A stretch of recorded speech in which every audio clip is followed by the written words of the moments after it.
Kenapa kita perlu menjaga zikrullah? Supaya hidup itu tenang, pilihan-pilihannya tenang. Mau pilih apa saja tenang. Bapak saudara makan Allah, kita ambil zikir la ilaha illallah. Nabi mengatakan afdalul zikri la ilaha illallah.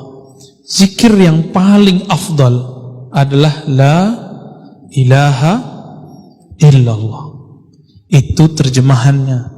Kalau maknanya lebih dalam dari itu, afdalul zikri itu kalau dimaknai zikir yang paling lezat, zikir yang paling nikmat adalah la ilaha illallah. Apa arti ilah sehingga Nabi mengatakan itu? Ternyata kalau orang betul-betul membaca la ilaha illallah, ilah salah satu maknanya adalah tempat hati bergantung, tempat hati nancap, tempat hati berkiblat, tempat hati condong. Jika kita katakan tiada lagi kecondongan hatiku, tiada lagi semua yang aku inginkan, yang aku cintai kecuali Allah.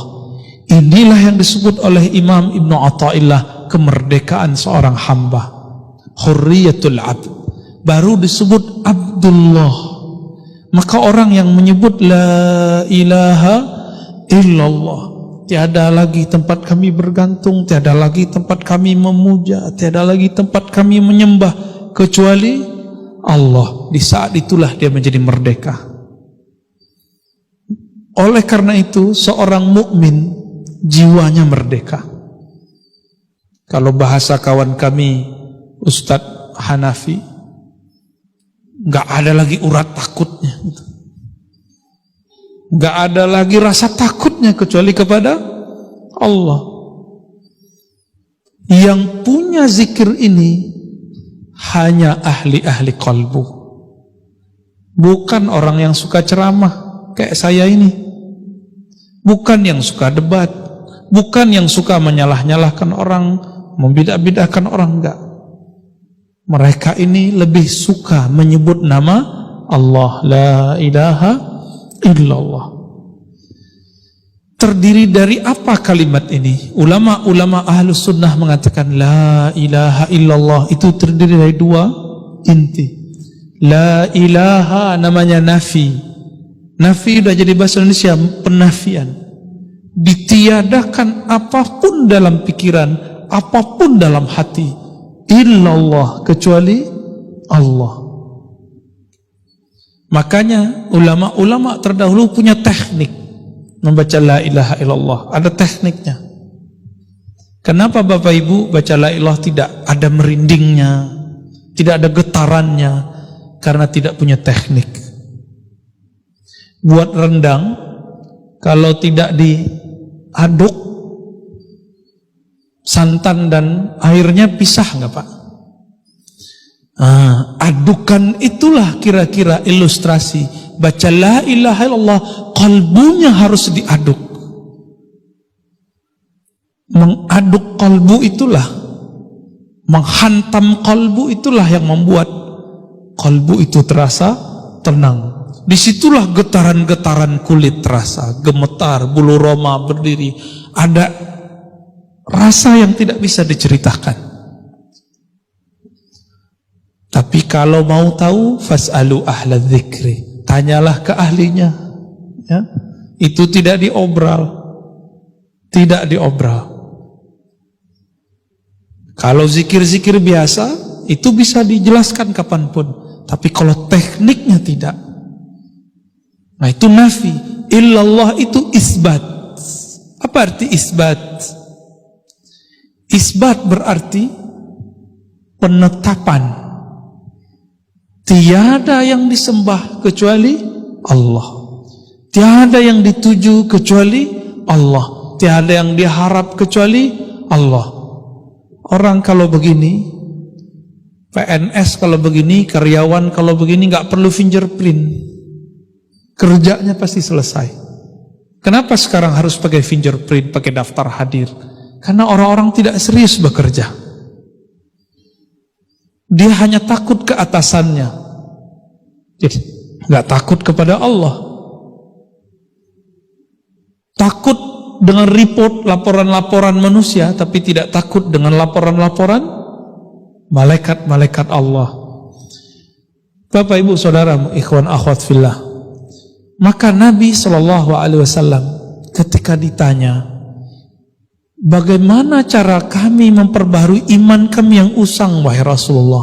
Apa kata beliau? Hadis masyhur, aksiru min qawli la ilaha illallah. Banyak-banyak baca la ilaha illallah. Maka hari ini kita bisa saksikan, siapapun yang lisannya dan kalbunya banyak menyebut nama la ilaha illallah, dipastikan merekalah orang paling bahagia. Merekalah iman yang paling segar.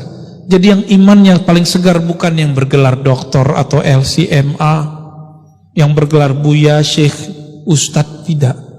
Yang punya kebahagiaan sangat tinggi jika dia zikir dengan zikir yang tinggi, yaitu la ilaha illallah. Tapi banyak orang bertanya lagi, Ustadz, saya sudah pakai tekniknya, sudah belajar ke gurunya, kenapa saya tidak merasakannya? Jawabannya lebih mudah lagi. Mungkin dosisnya kurang atau kelebihan. Karena zikir itu syifaun, obat. Allah menyebut Quran zikir. Inti dari Quran itu ya zikir. Zikir artinya ingat Allah. Mengingat Allah itu bagi kalbu yang sakit jadi obat. Bagi kalbu yang sehat, taraqqiyat, menaikkan kalbu ke alam malakut, alam jabarut. Oleh karena itu Rasulullah SAW pertama dapat wahyu itu zikir. Iqra bismi rabbik. Bacalah dengan nama Rabbmu. Siapa nama Rabbmu? Allah. Maka dosis pertamanya nyebut nama Allah. Turun lagi surat Al-Muddathir, Al-Muzammil. Di Al-Muzammil dia katakan wazkurisma rabbik, sebut nama Rabbmu. Siapa nama Rabb penciptamu? Allah. Maka zikirnya Rasulullah di kalbunya selama bertahun-tahun adalah nyebut nama Allah, Allah, Allah. Tapi oleh kawan dibid'ahkan. Itu namanya zikir kalbu. Kita menyebutnya zikir khafi, zikir halus. Jadi Nabi SAW sebelum zikir lisan, kalbunya dulu zikir. Oleh karena itu Imam Bahauddin Shah Naqsyaband mengatakan apa? Awal dari teknik zikir kita itu akhir dari semua teknik-teknik yang ada. Biasanya teknik-teknik zikir yang ada dimulai dari lisan dulu, baru kalau sudah banyak pindah ke kalbu. Kalau Imam Bahauddin tidak, dimulai dari kalbu dulu baru ke lisan. Dan ini sesuai dengan hadis Nabi. Riwayat Imam Bukhari disebutkan bahwa Itban bin Malik menyampaikan hadis kepada Mahmud bin Rabi' dibantah oleh Abu Ayyub Al-Ansari. Apa yang disampaikan mereka? Allah mengharamkan kepada neraka, innallaha harrama 'alan nar. Mengharamkan terhadap neraka man qala la ilaha illallah min qalbihi aw nafsihi. Ini syaratnya. Siapa yang membaca la ilaha illallah dari kalbunya, dari nafsnya, dari jiwanya. Ini hadis Sahih Bukhari di Kitabul Ilm. Kitabul Ilm, bab ilmu. Jadi Nabi memberikan syarat, tapi Abu Ayyub mengatakan, masa hadisnya gampang sekali untuk tidak dimakan oleh neraka, hai Mahmud. Apa kata Mahmud? Kalau gitu, aku tanya lagi ke guruku nanti di Madinah, Itban, benarkah Rasulullah bersabda begitu? Dikejar setelah perang di Romawi, beliau pulang ke Madinah dan beliau bertanya kepada Itban, dan Itban mengatakan, betul, aku mendengar Nabi bersabda, Allah akan haramkan neraka untuk merusak, menyakiti, menyiksa orang yang mengatakan la ilaha illallah min qalbihi, dimulai dari kalbunya. Ini yang kita sebut isbat. Maka zikir la ilaha illallah disebut dengan zikir nafi isbat. Zikir meniadakan selain Allah, mengisbatkan Allah. Dan tapi walaupun disebut nafi isbat, isbatnya lebih dulu. Tetapkan dulu namanya di kalbu, baru baca la ilaha illallah. Inilah rahasia surat Ali Imran ayat kedua. Allahu la ilaha illa huwal hayyul qayyum. Allah dulu, Allah. Atau surah Al-Baqarah 255 ayat kursi. Allahu la ilaha illa huwal hayyul qayyum. Allah, Allah itu dulu, dimantapkan dulu. Ini yang disebut kurikulum berzikir. Namun kadang murid nggak sabar, mau cepat-cepat ganti zikir. Abu Hurairah sabar dengan zikir 12.000. Kenapa kita nggak sabar? Maka hitungan-hitungan zikir yang diramu oleh guru-guru kita tidaklah bid'ah. Itu termasuk kepada jumlah banyak. Uzkurullaha zikran katsira. Berzikirlah sebanyak-banyaknya. Oh, Nabi tidak pernah begitu. Tahu dari mana Nabi tidak pernah begitu? Maka Bapak saudara makan Allah, berzikir la ilaha illallah itu adalah mutiaranya ulama salafus saleh. Ingin ikut salaf, banyak zikir, jangan banyak berdebat. Ingin ikut ulama salaf, banyak menafi isbat la ilaha illallah. Maka guru-guru kami kadang-kadang ada yang mengijazahkan zikir la ilallah 70.000, ada yang 11.000, ada yang 100, tergantung si murid ini sanggupnya yang mana. Sedangkan di hadis-hadis Nabi, contoh-contohnya sederhana, ada yang 10 kali, ada yang 3 kali, ada yang 25, ada yang 70, ada yang 100. Itu bukan angka batasan, itu cuma angka contoh. Disebut dalam bahasa Arab lil mithal, untuk memberikan contoh. Kenapa? Sayyidatuna Aisyah radhiyallahu taala anha mengatakan, Nabi setiap nafasnya zikir, yazkurullaha ala kulli ahyani. Dan Nabi mengatakan perumpamaan orang yang zikir dan tidak zikir, masalul ladzi yazkur rabbahu wal ladzi la yazkur rabbah kamasalil hayy wal mayyit. Orang yang zikir itu hidup, orang tidak zikir itu mati. Maka kadang-kadang Bapak Ibu saudara Allah, kenapa kalau mendengarkan khutbah atau kajian kok hampa? Mungkin kami atau ustadz-ustadz yang berduduk di sini kolbunya belum connect kepada yang menggerakkan kolbu, maka tidak sampai ke kolbu kita, tidak sampai. Tapi kalau dimulai dari kolbu, itu sebabnya jika dimulai dari kalbu, orang akan menikmati saat dia baca innal hamdalillah nahmaduhu wa nasta'inu. Bukan sombong. Hari ini orang membaca innal hamdalillah karena ingin disebut bermanhaj A, B, C, D. Orang kalau baca Allahumma sholli ala Muhammad, dihilangkan sayyidinanya biar disebut anti sufi. Begitu juga sebaliknya, orang baca sayyidina biar disebut sufi, biar disebut aswaja. Biar disebut. Maka itu zombie ketemu zombie, kolbu mati ke lembu kolbu mati, gak ada hasilnya. Maka bergurulah ke ahli kolbu. Siapa ahli kolbu? Yang memakmurkan kolbunya dengan zikrullah. Inilah makna surat An-Nur ayat 36. Fi buyutin azinallah. Surat An-Nur ayat 35, 36. Ini 36-nya. Fi buyutin, di rumah-rumah. Ini rumah Allah bukan? Tapi apakah Allah tinggal di sini? Bukan. Maka jika disebut rumah Allah fi buyutin, inti dari rumah Allah itu bangunan yang bagus ini, mimbar yang gagah ini, atau kaligrafi itu, atau qalbu mukmin yang menyebut nama Allah. Qalbu mukmin. Maka fi buyutin azinallah, di buyut-buyut, di rumah-rumah yang Allah izinkan diangkat namanya di situ. Yusabbihu bertasbih di situ pada saat pagi dan sore. Maksudnya dari pagi sampai sore, sore sampai pagi. Maka ada namanya masjid bangunan di semen, tapi ada masjid qalbu. Itu ayatnya. Karena tempat berzikir hakiki itu di qalbu. Coba rasakan Pak, sudah pergi umroh, sudah pergi haji. Kalau qalbu tidak dibawa ikut umroh, nggak ada hasilnya. Yang ada ingin disebut Pak Haji. Kecil hati dipanggil nama. Seperti orang bergelar kecil hati tidak disebut gelarnya. Kawan saya ingin dihargai sebagai dokter, mengenalkan diri, menyebut saya dokter fulan. Geli telinga dengarnya. Tidak usah sebut dokter, tidak usah sebut haji.